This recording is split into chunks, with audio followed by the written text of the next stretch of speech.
21 horas, 19 minutos, o canal aberto está de volta, ao vivo, aqui nos estúdios da Vale TV, transmitindo para as cidades de Novo Hamburgo, Campo Bom, Estância Velha e Sapiranga.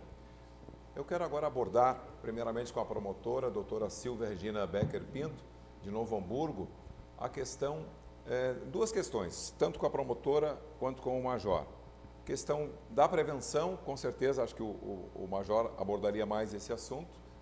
E lógico que depois da prevenção vem a detenção, vem as questões, alguns dizem até burocráticas, mas eu acredito que não é essa palavra. O aspecto da repressão. É a questão da repressão. Por favor, promotora.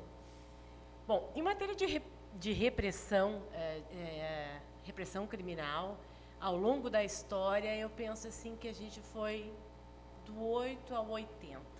Nós passamos de um período histórico que veio da vingança divina, né? Onde, por exemplo, se jogava a pessoa dentro de um saco, amarrada dentro do Nilo, e se ela, acaso, se salvasse, era porque Deus queria que assim fosse, uma entidade superior queria que assim fosse. Depois nós passamos por um momento posterior, também histórico, que é o período da vingança privada, né? É mais ou menos aquilo que se pode entender da pena de talhão, olho por olho, dente por dente. Me cortou uma mão, te corto uma mão. Me roubou isso, te roubo isso. Mataste um dos meus, eu mato um dos teus. Mais ou menos por aí. E isso era o conceito intrínseco de proporcionalidade. Se eu te faço isso, tu tem direito a um desagravo da mesma proporção. Com o passar do tempo, se foi pensando em humanização dessas penas, né? E vários outros aspectos. E nesse processo de humanização, ao meu juízo, nós passamos do extremo ao quase nada. Nós estamos numa fase da persecução penal que punir não está mais, nós não estamos quase conseguindo punir, e essa punição é irrisória.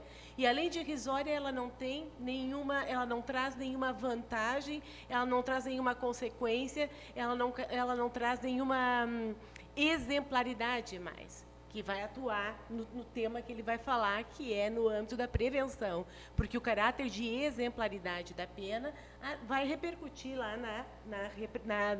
no preventivo. Que vem a preocupação de eu não posso fazer isso, exatamente, porque senão acontece... Se me ocorre isso, minha consequência é aquela lá. Então, por exemplo, nós temos um sistema normativo jurídico e constitucional que ele diz que a vida humana, que a dignidade da pessoa e a própria pessoa humana estão no vértice, ou estão assim no centro, são a essência do nosso sistema, a vida humana. Aí, então, eu paro para pensar dentro daquilo, trazendo para dentro da minha experiência, a vida humana. A vida humana, um homicídio, então eu devo pensar que um homicídio simples tem um apenamento mínimo de 6 anos, e há um fetiche de não apenar muito mais do que o mínimo. Então, se eu mato alguém, quer dizer, se eu atento contra o maior bem jurídico tutelado do nosso sistema, que é a vida de alguém, eu tenho uma pena de 6 anos. Nenhuma pena, que não seja acima de 8 anos, ela é punida com regime fechado. Totalmente então, assim, fechado. Fechado. Tá? Nós temos três regimes que progridem, né? Que é o fechado, progride para o semiaberto e o aberto. Então, se eu mato uma pessoa, né, não tenho antecedentes, não tenho uma vida voltada para o crime, mato e atento contra o maior bem jurídico tutelado na ordem jurídica, eu vou ter um apenamento de 6 a 8 anos, e isso me dá o direito a cumprir minha pena em regime semiaberto. O que é o semiaberto? O semiaberto é a antessala do crime. O semiaberto é aquele que a pessoa já ingressa no sistema e só para dormir, e pode sair com aquelas tais cartas de emprego que ninguém fiscaliza, que raramente, algumas vezes com o apoio da Brigada Militar, lá em Caxias do Sul, nós fizemos alguma fiscalização, mas ela é perto do conjunto, um nada. Então, assim, a pessoa deveria estar recolhida, né? deveria estar recolhida e não está, deveria estar trabalhando e não está praticando outros crimes. Ou então, a tornozeleira eletrônica, que é um outro exemplo. Nós já tivemos casos assim que, por alguma razão, que vai desde a deficiência técnica até a própria corrupção, o monitoramento da tornozeleira eletrônica não está funcionando. Então, assim, como é que nós podemos pensar na vida como vértice, como o que é principal num sistema jurídico, quer dizer, aquilo que é a dignidade e a vida do homem, sem o que nada mais, nenhum outro direito faz sentido ser apenado com uma pena de 6 a 8 anos. Isso, para mim, é um absurdo. Então, por isso que eu disse, o que existe de proporcionalidade aí? Por isso que eu afirmei, nós fomos do extremo, tudo e agora quase nada. Hoje, para falar a verdade, em matéria de apenamento, tem que ser um homicídio qualificado para redundar em alguma pena, não estou dizendo muita, tá? Em alguma pena efetiva fechada, tem que ser acima de 8 anos, e o cumprimento aí será em 2/5, com direito a progredir. Quer dizer, eu cumpro 2/5 da minha pena, mais um pouquinho eu já terei direito a livramento condicional, isso sem contar as outras benesses que eu tenho no âmbito da execução da pena propriamente dita, que são saídas temporárias, que saem e não voltam mais, né?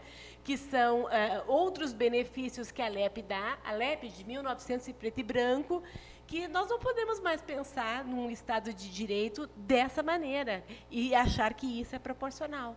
Nada me faz pensar que isso tem algum sentido de proporcionalidade. Que eu vá tirar a vida de alguém, que eu vá aplicar a pena de morte, porque os estados onde existe pena de morte, eles existem mediante prévio processo legal, direito à ampla defesa. Nós tivemos exemplo ano passado de 2 brasileiros que ficaram mais de 10 anos se defendendo na Indonésia até serem executados, né? Aqui não, aqui a gente diz formalmente que nós não temos em nossa legislação pena de morte, mas nós temos sim. Nós temos as avessas, porque nós estamos vendo gente morrendo todos os dias, famílias sendo sacrificadas, porque não mata só aquela pessoa que morreu, às vezes mata a família inteira, se desestrutura totalmente, a pessoa perde o rumo, perde a vontade de viver, e nós dizemos que nós não temos pena de morte. Nós temos sim, nós não queremos formalmente reconhecer. Temos ela às avessas, mas nós temos. E nós temos algumas coisas que nós temos que fazer, nós precisamos fazer. Talvez nós não consigamos fazer em nível de Novo Hamburgo, mas talvez a gente comece em Novo Hamburgo repercutir essa nossa vontade e buscar mais pessoas para alguma iniciativa popular, por exemplo, para mudar a nossa legislação, que é o primeiro passo. Nós temos que mudar a lei penal, nós não podemos pensar num crime contra o patrimônio, num latrocínio, ser apenado com pena mínima de 20 anos, cuja objetividade jurídica é o patrimônio, e aquele que tem simplesmente a vida ter 6. Nós não podemos pensar, isso está errado, é mentiroso um sistema que diz estruturado sobre o primado da dignidade da pessoa humana, do ser humano. Nós temos que pensar urgentemente, tão urgente quanto possível, numa mudança na execução da pena. Nós temos que pensar também na questão da progressão do regime. Não é possível que uma pessoa receba um apenamento, por exemplo, de 12 anos e vá lá e cumpra 2/5 desse apenamento e progrida de regime. Está certo, nós não temos prisão perpétua, um dia o segregado vai se inserir na sociedade de novo, nós não temos pena de morte formal, só em casos de guerra, mas também pena ainda é uma retribuição de um mal com o mal. Né? Pena tem caráter de penalidade, embora nós possamos pensar em ressocialização, nós podemos pensar em uma justiça restaurativa, de reinserção, de mudar paradigmas, mas pena é pena, né? Pena é pena. Então, nenhuma pessoa com um mínimo de estrutura argumentativa ou de cognição, vai dizer que uma pessoa vai lá, cumpre, olha, 6 anos, sabe qual é que é a pena que essa pessoa tem que cumprir em regime semiaberto? Semiaberto, já começa o direito semiaberto. Sim. 1/6. 1/6. Apenas isso. Apenas isso. Eu não consigo visualizar um mínimo de proporcionalidade aí. Né? E quando o Estado não cumpre o seu papel, quando o Estado não cumpre, o que ao revés eu estimulo?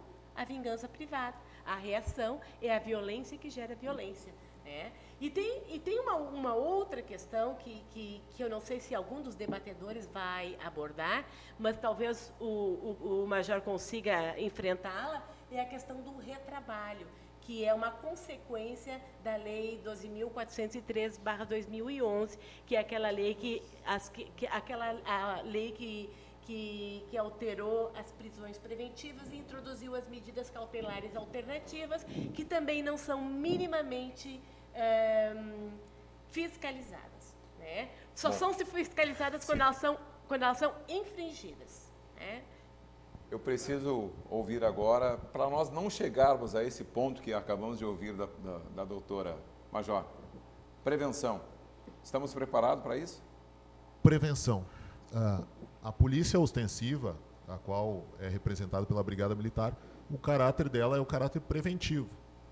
Porém, a prevenção, existe uma grande dificuldade, que é quantificar a prevenção que ela é feita. Então, o patrulhamento ostensivo, os projetos sociais, as atuações de caráter preventivo que a Brigada Militar exercita, elas são difíceis de quantificar através de uma estatística. Então, se fala muito quando a polícia age reativamente ou age repressivamente, né? Ou seja, após o cometimento de um delito.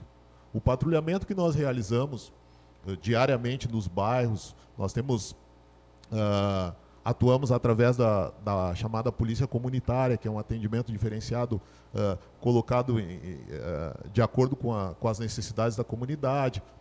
É uma espécie de uma volta ao policiamento que era realizado nas décadas de 80, por aí, que é aquele patrulhamento mais aproximado dos bairros. Essa atuação, ela existe, ela é efetiva, entretanto, nós não temos como dizer, hoje eu preveni 50 delitos. Eu não tenho como quantificar isso. E, infelizmente. Então, o que sobrepõe? O que realmente transparece? Os delitos que são perpetrados aqui no nosso município. E que nós, tanto a Brigada Militar quanto a Guarda Municipal, tem atuado ativamente. Tem vários veículos recuperados, tem vários delitos que acabam com a prisão dos delinquentes, mas, entretanto, a sensação de insegurança, às vezes, ela se estabelece, como aconteceu num período recente aqui no nosso município. Felizmente, isto vai dando espaço à ordem, né, ao restabelecimento da ordem, mas as pessoas, as vítimas que são, vamos dizer assim, visitadas, né, pelo delinquente, elas acabam por carregar esse trauma. E esse trauma ele tem reflexo, então, em toda a questão de persecução penal que a doutora Silvia tão brilhantemente explanou aqui. Mas saiba a comunidade de Novo Hamburgo, que a polícia ela está na rua, né, a Guarda Municipal também está na rua, e nós estamos, sim, sempre na busca de soluções criativas para fazer essa prevenção ao crime, né? Então, esperamos que a comunidade sinta a presença e que nos alimente através de informações. Vou citar um exemplo.